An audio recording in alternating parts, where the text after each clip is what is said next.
तो hello guys, आपने cat 2025 का फॉर्म तो भर ही दिया होगा और आपने जब फॉर्म भरा होगा तो रियलाइज किया होगा कि I am not very confident about some sections. तो मैंने इसी जर्नी को ईज करने के लिए एक प्रॉपर रोड मैप और स्ट्रैटेजीज बनाई है जो मैंने अपने प्रीवियस वीडियोस में डिस्कस की है। So you can go and check out those 3 videos, जहां पे पहले वीडियो में मैंने बात की है how to prepare for CAT in 90 days, second video is about quant sectional strategy, third video is about VAR sectional strategy, and now this video which I am currently making is for the students जो DILR में बहुत struggle करते हैं और उनके पास कोई clear road map नहीं है।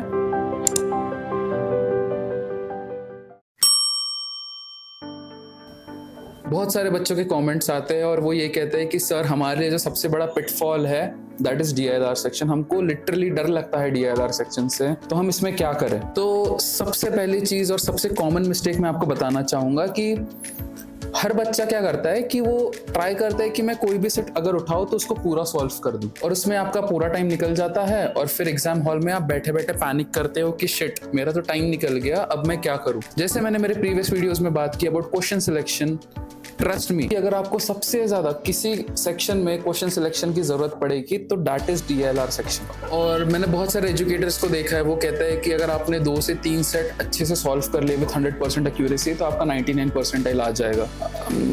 आ तो जाएगा, बट डू यू नो कि इससे भी एक आसान तरीका है, एंड अगर आप उसी चीज को थोड़ा स्मार्टली करते हो then you are able to get 99+ percentile अगर आप एक स्मार्ट स्ट्रैटेजी फॉलो करते हो तो चलो इस वीडियो में हम बात करेंगे कि हमको DILR के लिए किस तरीके से प्रिपेयर करना है with the remaining days we have. Second हम एक बेंचमार्किंग करेंगे कि अप्रोक्सीमेटली कितने मार्क्स लाने पे आपको कितना परसेंटाइल यूजुअली मिलता है। इससे आपको एक क्लियर टारगेट ब्रेकडाउन मिलेगा जो आपको चूज करना है अपने लिए। उसके बाद हम बात करेंगे अबाउट 2 प्रिपरेशन रोड मैप्स, एक जो 30 to 40 परसेंटाइल में स्टक है और जो 50 परसेंटाइल एंड अबव है उनके लिए। और उसके बाद हम देखेंगे कि मॉक्स किस तरीके से देना है, उसको एनालाइज किस तरीके से करना है, and what can be the game changer for you जो आपको D-Day पे हेल्प करेगा। तो यहाँ पे मैं एक पर्सनल स्टोरी शेयर करना चाहूंगा।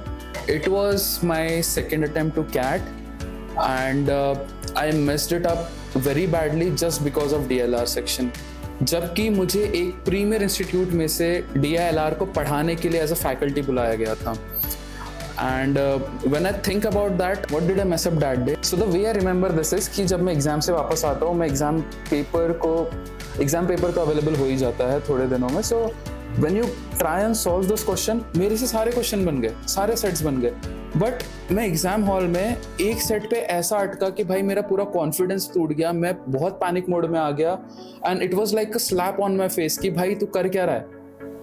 सो एज आई सेड कि जो यूजुअली बच्चे मिस्टेक करते वो मैंने भी की, मैं पैनिक कर गया और मेरा जो 99 परसेंटाइल वाला सेक्शन था I was so badly trash and I was very devastated in the exam after coming home. And obviously मुझे तो पता ही था कि भाई कैट का रिजल्ट क्या आना है। मेरी रिक्वेस्ट है कि आप भी वो गलती मत करो, आप भी वो चीज करो जो मैंने फॉलो की, and actually you can move into 90+, 95+ and 99 percentile club अगर आप ये स्ट्रैटेजीज को फॉलो करते हो और एक प्रॉपर प्रेपरेशन करते हो तो।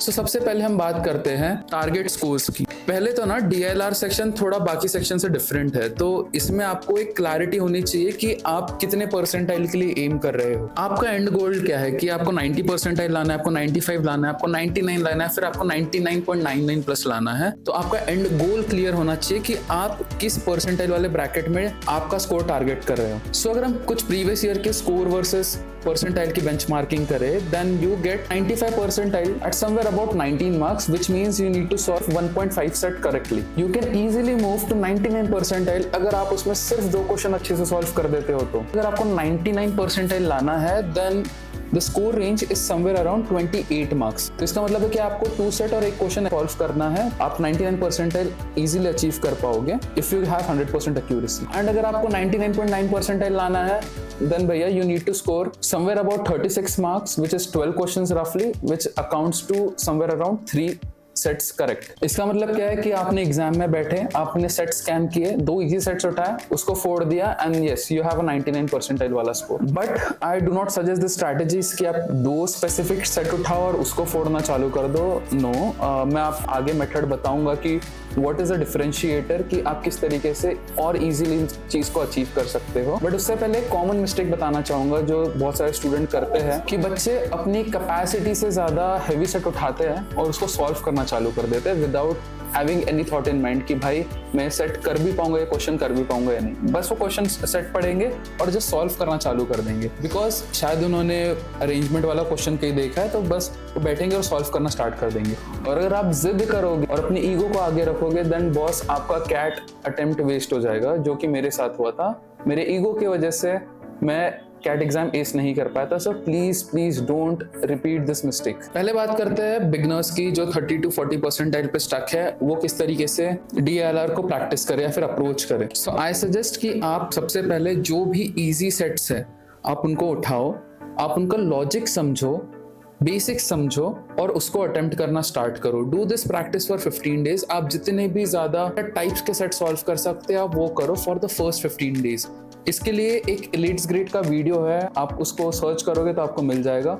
गो वॉच दैट वीडियो, जहाँ पे उन्होंने बहुत अच्छे से हर एक सेट का रिवीजन आपको कराया है कि किस तरीके से एक सेट की अप्रोच होनी चाहिए। You can also refer videos from crack जो रिवीजन वीडियोस है, क्योंकि उसमें भी वो हर सेट के बारे में अच्छे से एक्सप्लेन करते हैं। एंड ऑल्सो येस, मुझे किसी ने भी पैसा नहीं दिया हुआ है उनके क्लासेस को प्रमोट करने के लिए। This is just a thing which I did, so I'm suggesting you। अभी होगा क्या कि जब आप इतने सारे सेट्स देखोगे, आप वेरिएशंस देखोगे, तो आपका फाउंडेशन और क्रिटिकल थिंकिंग माइंडसेट बिल्ड होगा। सेकंड चीज, अगर आप 30 to 40 परसेंटाइल पे स्टक हो तो मैं सजेस्ट करूंगा कि आप रोज 2 सेट्स मिनिमम सॉल्व करो। 2 सेट, अगर आपका DI और LR जो है तो एक सेट DI का उठाओ, एक सेट LR का उठाओ, सॉल्व करो विदाउट एनी टाइमर। आप उसको समझने की कोशिश करो, जो कि बहुत ज्यादा इंपॉर्टेंट है।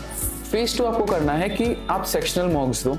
जितने ज्यादा आप सेक्शनल मॉक्स दोगे आपकी क्लैरिटी उतनी बढ़ती जाएगी। आप उन क्वेश्चन से अट्यून होगे कि कैट में किस लेवल का सेट आता है। तो आप जब सेक्शनल टेस्ट दे रहे हो, that will be with a timer, तो आपको आपकी स्पीड और एक्यूरेसी के बारे में पता चलेगा। जब आप 2 set without any timer solve कर रहे हो तो आपकी अंडरस्टैंडिंग बिल्ड होगी। आप 45 to 60 डेज दो फॉर सॉल्विंग दोज सेट्स, तो आपका फाउंडेशन और क्लैरिटी और प्लस क्रिटिकल थिंकिंग बहुत अच्छे से बिल्ड होगा। इन क्वेश्चंस को जब आप डेली सॉल्व कर रहे हो या फिर आप मॉक को एनालाइज कर रहे हो, then again remember my 3 copy rule. तो उन 3 कॉपीज में आपको अगेन वही लिखना है कि फर्स्ट मैंने क्या गलती की, क्या के साथ आपको उसका रीजन भी लिखना है कि मैंने अगर गलती की है तो क्यों की है। सेकंड इज कि अगर मैंने कोई क्वेश्चन सॉल्व किया तो उसको सॉल्व करने का क्या कोई इजी तरीका था।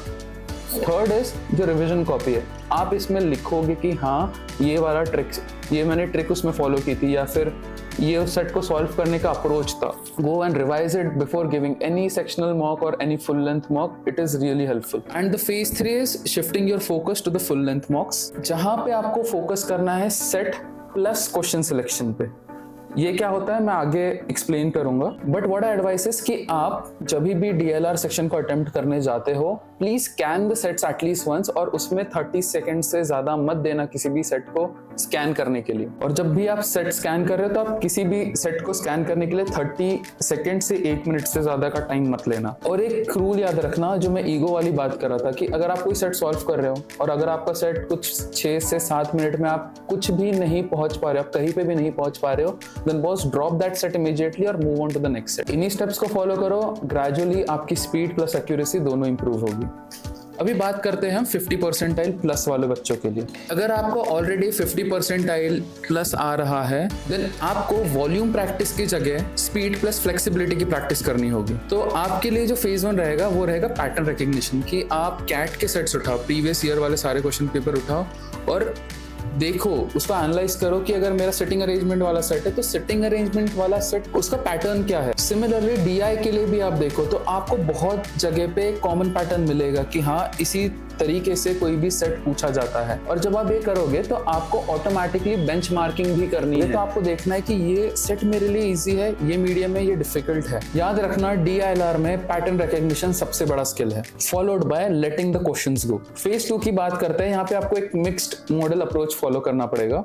हर सेट को स्कैन करो, डिसाइड करो कि आपको वो सेट उठाना है नहीं उठाना है। क्वेश्चंस स्कैन करो और क्वेश्चंस में डिसाइड करो कि आपको कौन से क्वेश्चंस फोड़ने हैं। अलोंग साइड आपके सेक्शनल मॉक्स, आप वीकली सेक्शनल मॉक दो। एक टाइम्ड मैनर में आप क्वेश्चंस को प्रैक्टिस करने की कोशिश करो। अगर आप डेली भी कर रहे हो तो एक सेट टाइम्ड मैनर में दो, एक सेट अनटाइम्ड दो, ताकि आपकी क्लैरिटी भी बढ़े और आपकी स्पीड भी बढ़े। हर मॉक में ट्राई करो डिफिकल्टी बेंचमार्किंग के साथ कि अगर मैं इतने मार्क्स लाऊंगा तो मेरा इतना परसेंटाइल बन सकता है या नहीं, और उसी तरीके से उस सेक्शन में उतने नंबर ऑफ क्वेश्चंस अटेम्प्ट करने की कोशिश करो। आई रिमेंबर मेरा एक फ्रेंड है जिसने बस एक्यूरेसी पे फोकस किया था और जिसने अराउंड 12 क्वेश्चन सही किए थे और उसका 99.24 परसेंटाइल आया था। इसका मतलब क्या है कि in CAT DLR section less is equal to मोर।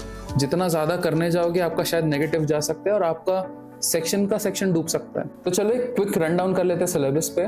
सो आपको क्वेश्चंस आएंगे चार्ट्स, ग्राफ्स एंड टेबल्स पे, अरेंजमेंट का क्वेश्चन आएगा, फिर बाइनरी लॉजिक, मैट्रिक्स के क्वेश्चन आते हैं but this are very less.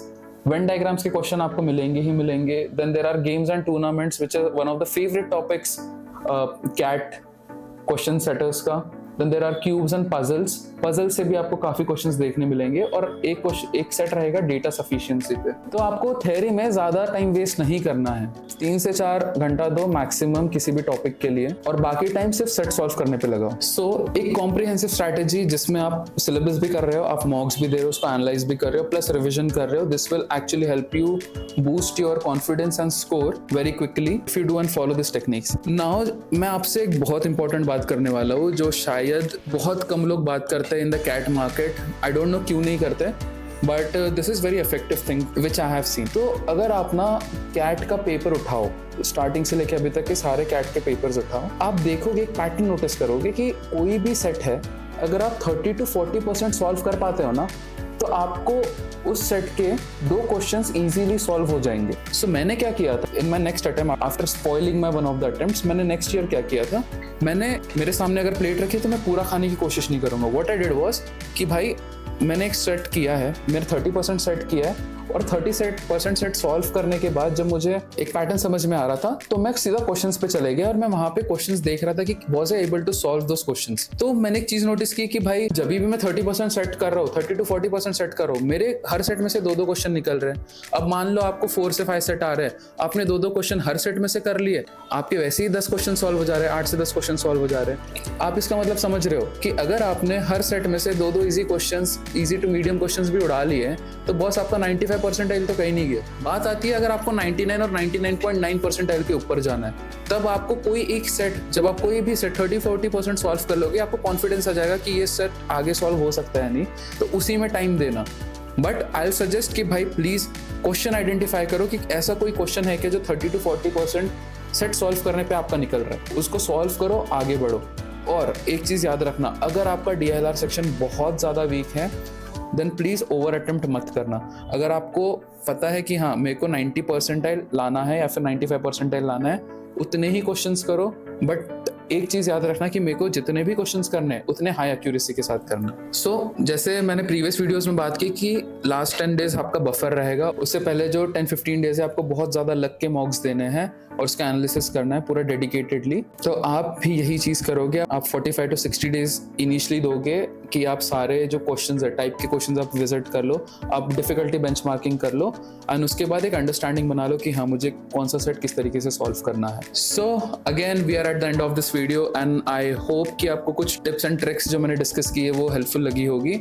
So let's summarise this video. So पहले हमने देखा कि कैट में बेंचमार्किंग क्या होती है, आपका एक टारगेट क्लियर होना चाहिए कि मुझे किस ब्रैकेट में मेरा परसेंटाइल लाना है। सेकंड इज सिलेबस कंप्लीशन किस तरीके से करना है, focus 30 to 45 days to 60 days on your topic, coverage and completion.